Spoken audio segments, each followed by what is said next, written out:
serious purpose. Something's out of control, but we're going to put it in control very quickly like we did on the southern border. I'm announcing a historic action to rescue our nation's capital from crime, bloodshed, bedlam, and squalor, and worse.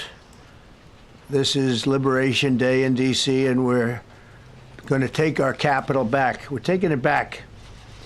Under the authorities vested in me as the President of the United States, I'm officially invoking Section 740 of the District of Columbia Home Rule Act. You know what that is?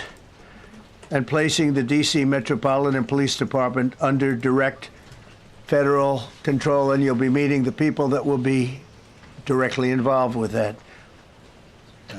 Very good people, but they're tough, and they know what's happening, and they've done it before. In addition, I'm deploying the National Guard to help reestablish law, order, and public safety in Washington, D.C., and they're going to be allowed to do their job properly. And you people are victims of it, too. You know, you're reporters, and I understand a lot of you tend to be on the liberal side, but you don't want to get mugged and raped and shot and killed. And you all know people and friends of yours that happened. And so you can be anything you want, but you want to have safety in the streets. You want to be able to leave your apartment or your house where you live and feel safe and go into a store to buy a newspaper or buy something. And you don't have that now. The murder rate in Washington today is higher than that of Bogota, Colombia, Mexico City, some of the places that you hear about as being the worst places on earth. Much higher. This is much higher. The number of car thefts has doubled over the past 5 years, and the number of carjackings has more than tripled. Murders in 2023 reached the highest rate probably ever. They say 25 years, but they don't know what that means because it just goes back 25 years. Can't be worse. Our capital city has been overtaken by violent gangs and bloodthirsty criminals, roving mobs of wild youth, drugged-out maniacs and homeless people. And we're not going to let it happen anymore. We're not going to take it. Just like we did on our southern border. Nobody comes through our southern border anymore. 3 months in a row, we had zero. I don't know if that's right, but the people that do the work, it's a very liberal group of people, actually, and they actually said zero for the last 3 months. Nobody thought a thing like that was possible. And, you know, when you take a look at numbers, I just saw some charts. These are different cities throughout the world. Red is, okay, the red is a place called Washington, D.C. Look at these. Baghdad we doubled up on Baghdad.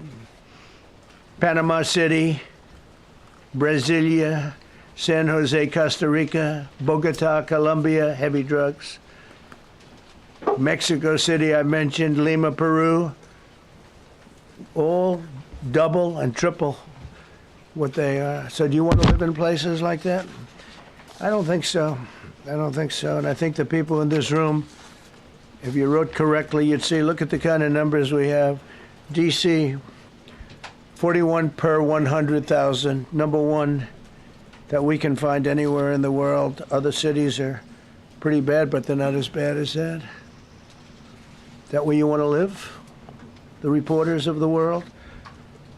Juvenile offenders and crimes against persons, as they say. It's getting worse. Not getting better, it's getting worse. And we had a recent indication. There was a story about a man who was just left. He quit because he was asked to do phony numbers on crime. And we're going to look into that. I think Pam is going to be looking into that. But he was asked by the city, I guess, that we don't want to show the real numbers. Let me do numbers so it looks like it's going down. Not going down. And under Biden, it was a disaster. And nobody did anything about it. We're going to do things about it like you wouldn't believe.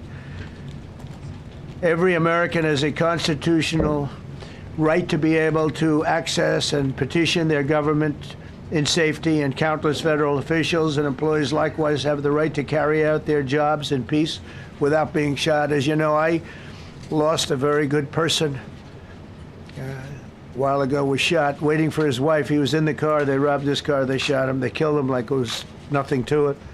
She was walking to the car. It's a horror show. This issue directly impacts the functioning of the federal government and is a threat to America, really. It's a threat to our country. We have other cities also that are bad, very bad. You look at Chicago, how bad it is. You look at Los Angeles, how bad it is. We have other cities that are very bad. New York has a problem. And then you have, of course, Baltimore and Oakland. We don't even mention that anymore. They're so far gone. We're not going to let it happen. We're not going to lose our cities over this. And this will go further. We're starting very strongly with D.C., and we're going to clean it up real quick, very quickly, as they say.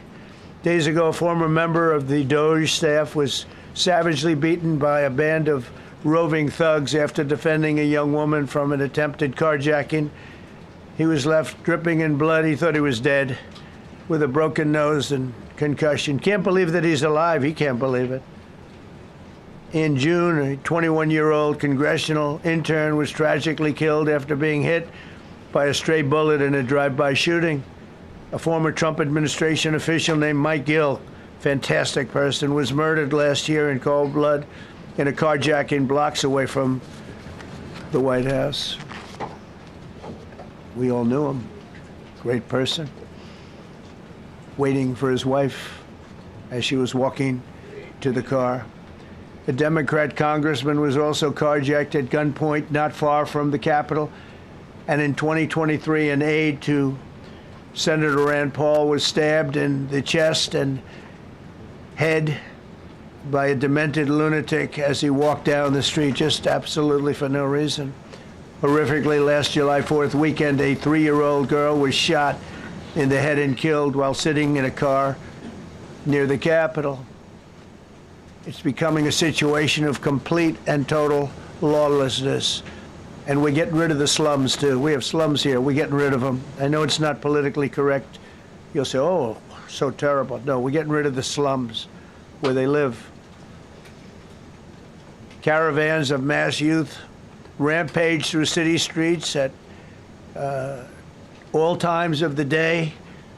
There are ATVs, motorbikes. They travel pretty well. Entire neighborhoods are now under emergency curfews. Just this past weekend, gunfire went through, and you saw that, the Navy Yard. I saw it this morning. They saw that they fought back against law. See, they fight back until you knock the hell out of them, because it's the only language they understand. But they fought back against law enforcement last night. And they're not going to be fighting back long, because I've instructed them and told them whatever happens, they love to spit in the face of the police. As the police are standing up there in uniform, they're standing and they're screaming at them an inch away from their face. And then they start spitting in their face. And I said, you tell them, you spit and we hit. And they can hit real hard. It's a disgusting thing. I've watched that for years, for 3-4 years. I've watched them. The police are standing, and they're told, don't do anything under any search. So and you can see they want to get at it. And they're standing there, and people are spitting in their face, and they're not allowed to do anything. But now they are allowed to do whatever the hell they want. This dire public safety crisis stems directly from the abject failures of the city's local leadership. The radical left city council adopted no cash bail. By the way, every place in the country where you have no cash bail is a disaster. That's what started the problem in New York, and they don't change it. They don't want to change it. That's what started it in Chicago. I mean, bad politicians started it, bad leadership started it, but that was the one thing that's central, no cash bail. Somebody murders somebody and they're out on no cash bail before the day is out. We're going to end that in Chicago. We're going to change the statute. I spoke with Pam and Todd and everybody. We're going to change the statute, and I'm going to have to get the Republicans to vote because the Democrats are weak on crime, totally weak on crime. They don't know why. They want to stop because they get mugged too. But we're going to change no cash bail. We're going to change the statute and get rid of some of the other things. And we'll count on the Republicans in Congress and Senate to vote. We have the majority, so we'll vote. We don't have a big majority, but we've gotten everything, including the great, big, beautiful bill. Got that done, and that's one of the greatest things that's ever happened to people in this country. They're starting to figure it out, how good it is. Biggest tax cut in history. So many things. But we'll be able to get that done. So, Todd, if you and Pam can draw up things working with the people, we will. I'll get it passed. We'll get it passed with the Republicans. Probably won't get, think of this, probably won't get one Democrat vote because they have no idea what they're doing. That's why they want men playing in women's sports. That's why they want transgender for everybody transgender. And they just got walloped in an election, in a landslide, and they haven't changed one thing. I saw the other day the certain gentleman who was a very well-known politician, Democrat, was fighting like hell that men should be allowed to play in women's sport. They just don't get it.